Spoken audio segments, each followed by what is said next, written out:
بانی P T I نے supreme court میں عام انتخابات دھاندلی کے لیے کمیشن تشکیل دینے کی درخواست دائر کر دی۔ سپریم کورٹ کے غیر جانبدار حاضر سروس ججز پر مشتمل جوڈیشل کمیشن تشکیل دیا جائے، درخواست میں استدعا کی گئی۔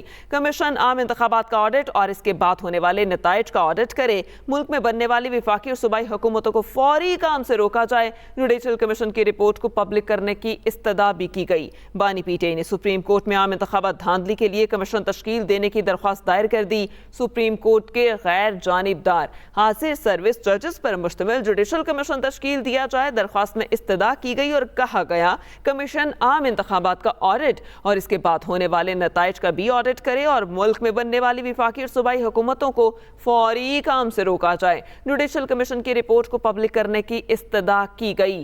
سپریم کورٹ کے غیر جانبدار حاضر سروس ججز پر مشتمل جوڈیشل کمیشن تشکیل دینے کی استدعا کی گئی۔ اس پر تفصیلات جان لیتے ہیں جہاں زیب عباسی سے۔ جہاں سے بتائیے گا درخواست میں اور کیا استدعا کی گئی؟ دیکھیں، آرٹیکل 184 کے شق 3 کے تحت سپریم کورٹ میں براہ راست پی ٹی آئی کی جانب سے یہ درخواست دائر کی گئی ہے اور سپریم کورٹ میں دائر کی گئی اس درخواست میں جو عام انتخابات 8 فروری کو جن کا انعقاد ہوا تھا ان میں مبینہ دھاندلی کے الزام کی تحقیقات کے لیے جوڈیشل کمیشن تشکیل دینے کی استدعا کی گئی ہے۔ اہم بات یہ ہے کہ کمیشن کی تشکیل کے معاملے پہ اس کا ایک ریویو موجود ہے جس پہ وہ یہ قرار دے چکے ہیں کہ کمیشن کی تشکیل کا اختیار وفاقی حکومت کو ہے، لیکن یہاں پہ ایک political party P T I نے یہ مطالبہ کیا ہے اس آئینی درخواست کے ذریعے کہ جوڈیشل کمیشن تشکیل دیا جائے، اور اب اگر یہ پٹیشن سماعت کے لیے مقرر ہوگی بھی تو اس سے پہلے کا پروسیس یہ ہوگا کہ پہلے یہ درخواست پریکٹس اینڈ پروسیجر کمیٹی کے پاس جائے گی۔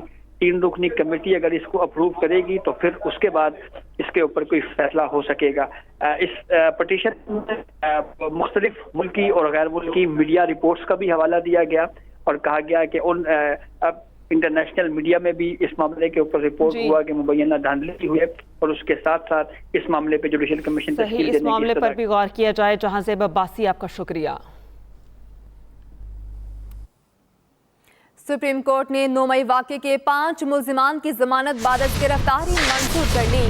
جسٹس جمال خان مندوخیل نے ریمارکس دیے، اپنا سیاسی کھیل سیاسی میدان میں لڑیں، عدالتوں میں سیاسی لڑائی نہ لڑیں۔ جب اسلحہ برآمد نہیں ہوا تو متعلقہ شق کا اطلاق نہیں ہو سکتا۔ کیا کسی کا سیاسی جماعت سے تعلق رکھنا جرم ہے؟ کیا ریلی میں شرکت کرنا جرم ہے؟ کیا ایک ہیڈ کانسٹیبل کی بات مانے کہ سابق وزیر اعظم غدار ہیں؟ مزید کہا نظام کو چلنے دیں۔ جسٹس مسرت ہلالی نے ریمارکس دیے، گواہ پولیس والے بھی ہو سکتے ہیں لیکن شواہد تو دکھا دیں۔